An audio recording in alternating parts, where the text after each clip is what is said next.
Hi girls, आज हम हिंदी सुलभ भारती कक्षा 8वीं का 7वां पाठ देखने वाले हैं, जिसका नाम है मेरे रजा साहब और इनके लेखिका है सुजाता बजाज। इनका हम परिचय देखेंगे। इनका जन्म हुआ है 1998 में जयपुर, राजस्थान। परिचय देखते हैं। सुजाता बजाज जी एक प्रसिद्ध चित्रकार है। आजकल आप पेरिस में रहती हैं। आपके चित्र एवं मूर्ति कला भारतीय रंग में डूबी हुई रहती है। आपके चित्रों एवं मूर्तियों पर प्राचीन संस्कृति एवं कला की छाप दिखाई पड़ती है। आपने अपनी कला में ऐसी दुनिया का सृजन किया है जिसमें सादगी भी है और रंगीनी भी है, खुशी भी है और गम भी है। प्रमुख कृतियाँ देखते हैं इनकी। सुजाता जी द्वारा बनाए गए गणेश जी के चित्रों पर आधारित एक पुस्तक प्रकाशित है।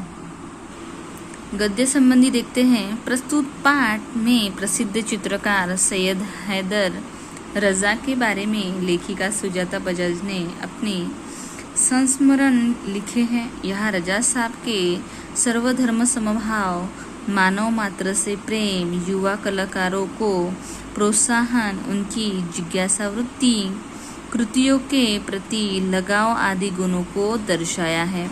इस पाठ में एक सच्चे कलाकार के दर्शन होते हैं। अब बढ़ते हैं पाठ की तरफ, जिसका नाम है मेरे रजा साहब। अब इन्होंने कहा है, सुजाता बजाज जी ने कहा है, 23 जुलाई सुबह सुबह ही समाचार मिला, रजा साहब नहीं रहे। और यह सुनते ही मानस पटल पर यादों की एक कतार सी लग गई। यानी उन्हें जो भी उनके साथ बिताया हुआ पल है वो उन्हें याद आने लगा। पिछले फरवरी की ही बात है, मैं दिल्ली पहुंची थी अपनी गणपति प्रदर्शनी के लिए। सोच रही थी कि रजा साहब शायद अपनी व्हीलचेयर पर मेरी प्रदर्शनी के उद्घाटन के अवसर पर आ जाए, पर उस रात कुछ अनहोनी सी हुई। उस रात रजा साहब सपने में आए, मुझे उठाया, हमने बातें की। शो के लिए मुझे उन्होंने शुभकामना दी और कहने लगे, सुजाता एक बार मुझसे मिलने आ जाओ, अब मैं जाने वाला हूँ। इसके बाद तो रुकना मुश्किल था। मैं पहुँच गई उनसे मिलने। वे अस्पताल में शून्य की तरह लेटे हुए थे। मैंने उनके हाथों को छुआ, सिर्फ सांस चल रही थी। अलविदा कहकर लौट आई। रजा साहब अपने धर्म के साथ साथ उतने ही हिंदू और ईसाई भी थे।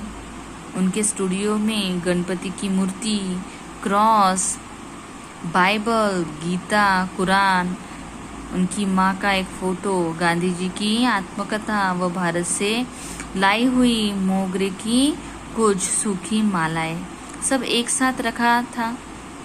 वे गणेश को भी पूजते थे और हर रविवार को सुबह चर्च भी जाते थे।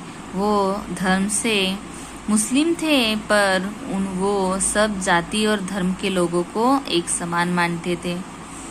एक दिन जहांगीर आर्ट गैलरी में प्रदर्शनी देखते हुए किसी ने कहा, अरे यह तो एस.एच. रजा है। मैं एकदम सावध हो गई, क्योंकि मेरी सूची में उनका भी नाम था। मैंने उनके पास जाकर कहा, रजा साहब आपकी बात करनी है, आपसे बात करनी है। वे देखते ही रह गए। उन्होंने मुझे इंटरव्यू दिया, बहुत सारी बातें हुई। अचानक मुझसे पूछने लगे कि आप और क्या क्या करती हैं। मैंने कहा, मैं कलाकार हूँ, पेंट करती हूँ। वे तुरंत खड़े हो गए और कहने लगे, चलो तुम्हारा काम देखते हैं। मैं सोच में पड़ गई, मेरा काम तो पुणे में है। उन्हें बताया तो वे बोले, चलो पुणे।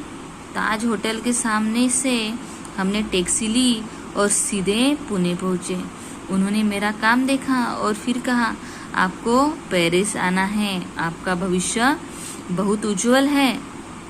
छोटी से छोटी बात भी उनके लिए महत्वपूर्ण हुआ करती थी। बड़ी तन्मयता और लगन के साथ करते थे सब कुछ। पेंटिंग बिकने के बाद पैकिंग में भी उनकी रुचि हुआ करती थी। उनको भी, यानी जो रजा साहब है, उनको भी पेंटिंग में बहुत रुचि थी, इसलिए वह लेखिका के साथ तुरंत कहाँ पहुँच गए? पुणे पहुँच गए। अब उन्होंने कहा कोई इस काम में मदद करना चाहता तो मना कर देते थे, किसी को हाथ नहीं लगाने देते थे। बड़े करीने धैर्य के साथ वे पैकिंग करते, कहते थे लड़की ससुराल जा रही है, उसे संभाल कर भेजना है। जब वे किसी को पत्र लिखते या कुछ और लिखते तो मत पूछिए, हर शब्द हर पंक्ति को नाप तोल कर लिखते थे। फूल उन्हें बहुत प्यारे लगते थे। अब अंडरलाइन करना है, उन्हें क्या प्यारे लगते थे? फूल उन्हें बहुत प्यारे लगते थे।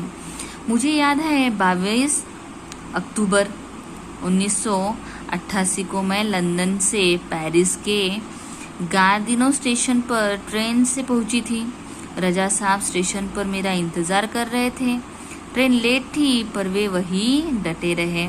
मुझे मेरे हॉस्टल के कमरे में छोड़कर ही वे गए, यानी उनको जिम्मेदारियां भी बहुत अच्छी से निभानी आती थी। अब एक दिन मैं बीमार होकर अपने कमरे में पड़ी थी। रात 11 बजे रजा साहब मेरे लिए दवा भारतीय रेस्टोरेंट से खाना पैक करवा कर पहुँच गए।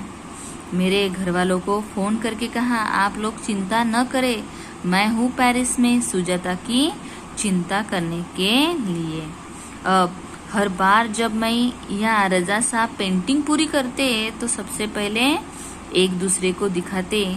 दोनों एक दूसरे के ईमानदार समालोचक थे। ईमानदार समालोचक यानी जो भी गलतियां होगी वो दोनों एक दूसरे के साथ शेयर करते कि तुमने ये ठीक किया, नहीं तो ये तुमने गलत किया। इसे कहते हैं समालोचक। हमने मुंबई, लंदन, पेरिस और न्यूयॉर्क में साथ साथ प्रदर्शनी की, पर कभी कोई विवाद नहीं हुआ। यह उनके स्नेह व अपनेपन के कारण ही था। अब लेखिका कहती है हिंदी, उर्दू तो हमेशा ही बहुत अच्छी रही है उनकी। अंग्रेजी, फ्रेंच भी वे बहुत अच्छी लिखते थे। अब देखो, उनको हिंदी और उर्दू के साथ साथ अंग्रेजी भी आती थी, यानी अंग्रेजी और फ्रेंच लैंग्वेज भी वो बहुत अच्छे से लिखते थे। कविताओं से बहुत प्यार था उन्हें। शेर, गजल व पुराने हिंदी फिल्मी गाने बड़े प्यार से सुनते थे। एक डायरी रखते थे अपने पास।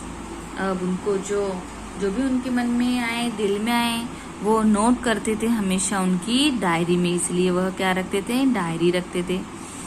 हर सुंदर चीज को लिख लिया करते थे उसमें। मेरी बेटी हेलेना बहुत खूबसूरत हिंदी बोलती थी तो उन्हें बहुत गर्व होता था। वे हमेशा उसके साथ शुद्ध हिंदी में ही बात करते। अब रजा जी को छोटे बच्चों के साथ भी घुल मिल जाना बहुत अच्छे से आता था। रजा साहब को अच्छा खाने का बहुत शौक था, पर दाल चावल रोटी आलू की सब्जी में जैसे उनकी जान अटकती रहती थी। यानी उनका जो फेवरेट था वो क्या था? दाल चावल रोटी और आलू की सब्जी। अब मैं हफ्ते में एक बार भारतीय शाकाहारी खाना बनाकर भेजती थी उनके लिए, उनके फ्रांसीस दोस्तों के लिए भी। अब लेखिका जो थी वो क्या करती थी कि जो उनके दोस्त हैं उनके लिए और रजा साहब के लिए भारतीय शाकाहारी खाना भी भेजती थी। अब रजा साहब के कुछ पुराने फ्रांसीस दोस्तों को उनके जाने की खबर देने गई तो फिर से एक बार उनकी दीवारों पर रजा साहब की काफ़ी सारी कृतियाँ देखने का मौका मिल गया। मैं हमेशा कहती रजा साहब आप मेरे एंजल गार्जियन है तो मुस्कुरा देते, पर सन 2000 के बाद से कहते क्यों अब हमारी भूमिका बदल गई है, तुम मेरी एंजल गार्जियन हो, अब मैं नहीं। ऐसा किसने कहा? रजा साहब ने अपनी जो लेखिका है सुजाता बजाज जी को कहा।